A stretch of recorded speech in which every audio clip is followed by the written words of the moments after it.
Bonjour à tous et bonne fête. Voici la première d'une série de 3 vidéos sur le traitement complet d'une 16 bien calcifiée.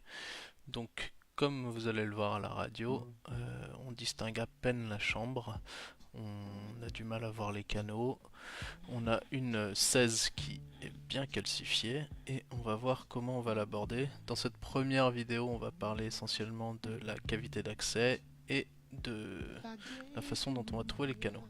Donc là, j'ai déjà fait ma reconstitution préendodontique et j'attaque à la turbine, mais je ne vais pas chercher à effracter la chambre, puisqu'a priori la chambre est soit très fine, soit quasiment imperceptible. Donc on va s'arrêter à l'endroit où on pense que la chambre devrait être approximativement, et on va voir que avec moi mon microscope, vous des loupes si vous n'avez pas de microscope, on va distinguer par transparence la chambre pulpaire calcifiée et les canaux qui sont en dessous. On voit bien le mésial, le distal et a priori le palatin. En mettant de l'eau, c'est d'autant plus clair. Et voilà. Donc une fois qu'on en est là, on va finir l'accès aux canaux avec les ultrasons. Ici c'est un insert PD4D de Woodpecker et ça va nous permettre de bien voir ce qu'on fait, de maîtriser l'ouverture de chambre facilement. Donc toujours sous loupe et on regarde bien ce qu'on fait.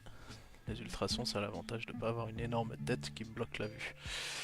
Donc on va élargir comme il se doit. Là, ça commence à ressembler à quelque chose de normal. On va voir qu'en palatin, je trouve pas le canal tout de suite et je vais devoir aller pousser un peu plus. On rince régulièrement pour être sûr que les débris ne bloquent pas la vue. Et voilà ce que ça nous donne. Donc on a bien le mésial, le distal. Et en palatin, je suis pas encore dedans. Il va falloir aller ouvrir un peu plus en palatin. Si vous n'arrivez pas à voir ça par transparence à l'étape d'avant, je vous conseille d'abord toujours de chercher la palatine, quitte à sonder une fois que vous avez bien anesthésié la gencive, pour bien percevoir l'axe que prend cette racine palatine et vous visez le centre de cette racine. Donc là, on a distingué un petit peu le l'isthme qu'il y a entre le MV1 et le MV2 et on va aller avec on va élargir notre chambre avec les inserts pour essayer de l'inclure et de le poser sur le plancher. On va voir que j'y suis pas tout à fait et que l'isthme, une fois que j'aurai rincé, l'isthme se trouve sur la paroi mésiale de ma cavité, mais pour le moment c'est pas bien grave. L'isthme on le distingue un petit peu là, il est encore sur la paroi mésiale. Je sais pas si vous le voyez, il faudrait que je vous fasse un arrêt sur image, je vous le mettrai en commentaire. Et là, on va utiliser la 2007 de Fanta Endo. C'est une lime dont vous m'avez déjà entendu parler. Je l'affectionne particulièrement, notamment pour ces cas-là, pour aller trouver des canaux complètement calcifiés. Très difficile à trouver autrement. Bon, là j'essaye, je rentre dans le MV1, on voit que ça rentre assez facilement. Hop. Et je continue à chercher mon MV2, mais là je suis gêné par ma cavité d'accès qui n'est pas assez large. La patiente a une ouverture de buccale assez limitée, malgré qu'on soit sur une 6, malgré qu'on est sur une 6. J'arrive pas à avoir le bon axe, donc vu que c'est du CVI, je vais juste élargir un petit peu plus ma cavité d'accès. Si c'était une dent, on aurait envisagé d'autres solutions, mais là, autant élargir un peu plus et avoir un accès plus direct à mon canal en inclinant un petit peu la lime. Voilà. Donc notre 2007. Maintenant, on va essayer de la rentrer partout dans l'isthme. Et il y a un endroit où c'est plus large, elle va piquer. Et ça sera notre MV2. Voilà. Là, ça pique. Vous voyez, on va descendre un petit peu. On va pas aller trop bas pour le moment, mais on va quand même descendre pas mal pour qu'on puisse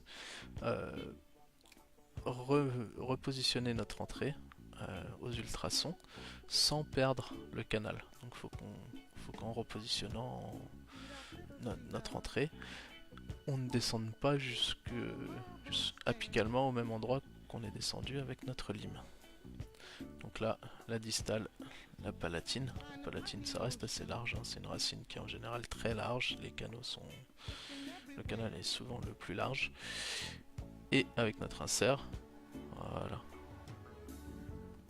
on va repositionner notre entrée canalaire. Voilà, je vous ai accéléré ce morceau là aussi parce que c'est bon, pas très intéressant. On rince à l'eau, histoire d'enlever tous les débris. Et nous voilà avec une cavité d'accès qui commence à être correcte. Ensuite, toujours avec la 2007, et on s'arrêtera là pour cette vidéo aujourd'hui, on va descendre jusqu'aux 2/3 de tous les canaux. 2/3 de la longueur estimée qu'on a estimée à la radio. En gros, ici, je descends à 16 mm, donc la longueur de la partie travaillante de ma lime. Et ça va nous permettre d'élargir ou de prix-flairer nos entrées pour pouvoir aller obtenir un glide path dans le tiers apical facilement. On retire toutes les contraintes coronaires. Les 2 premiers tiers des racines sont assez simples en général, des canaux. Et on va vouloir après ensuite, pour la partie apicale qui est plus complexe, obtenir un glide path. Un glide path, c'est cette ligne droite qui nous emmène de l'entrée canalaire à l'apex et qui est unique. Ça veut dire que notre lime doit prendre toujours le même chemin. Donc en supprimant toutes les contraintes coronaires, vous allez voir que nos limes manuelles vont aller beaucoup plus facilement à l'apex sans avoir besoin de beaucoup travailler, même sur canaux calcifiés. Les calcifications, ce qu'on appelle les calcifications, sont d'abord coronaires et démarrent en coronaire pour aller en apical. Donc en général, on retrouve des portions un peu plus larges apicales et un peu plus normales à nos canaux. Donc on fait toujours ce mouvement, on pique 2-3 fois, on va jusqu'à l'engagement de la lime, la pointe de la lime se met à travailler 2-3 fois, rapide, une seconde et demie, puis on nettoie avec une compresse, c'est ce que vous voyez faire comme mouvement là. Ou alors, on peut travailler au retrait, ça veut dire qu'on ne cherche pas à progresser apicalement, mais on va brosser les parois de nos canaux, et dans ce cas-là on a moins besoin de nettoyer nos limes, puisque notre lime ne travaille pas vraiment sur toute la circonférence, elle ne se visse pas. Donc soit on veut progresser apicalement, auquel cas on progresse en piquant 3 fois, en piquant la pointe 3 fois, puis on enlève à la compresse les débris, soit on brosse les parois, et dans ce cas-là on a moins besoin de passer la compresse. Mais ce mouvement de 3 fois puis compresse, c'est vraiment important, ça va vous éviter de casser beaucoup d'instruments. Vérifiez toujours que la 2007 ne se déspiralise pas. Si c'est le cas, il vaut mieux en changer. Tant pis, ça coûte 5 €, mais on évite des gros soucis, des limes cassées et d'envoyer des dents chez Lando pour qu'il essaye de récupérer des cas qui sont très compliqués. Donc toujours 3 fois, on retire. Si la lime est abîmée, il vaut mieux en changer à ce stade-là, surtout sur des dents calcifiées, parce que ça peut devenir très compliqué de sauver des dents quand on casse une lime assez bas après des courbures. Là, on la voit plus, même au microscope. Voilà, donc là, j'ai préélargi mes canaux et on va pouvoir passer à la phase de mise en forme des canaux. On va mesurer la longueur de travail et passer à la mise en forme, puis à l'obturation. Donc la deuxième vidéo de cette série, ce sera la mise en forme et la prise de longueur. Et la dernière vidéo, ce sera sur l'obturation au biocéramique. Donc vous voyez qu'on a bien ouvert. Voilà le résultat final que ça nous donnera. Et merci d'avoir regardé et à bientôt.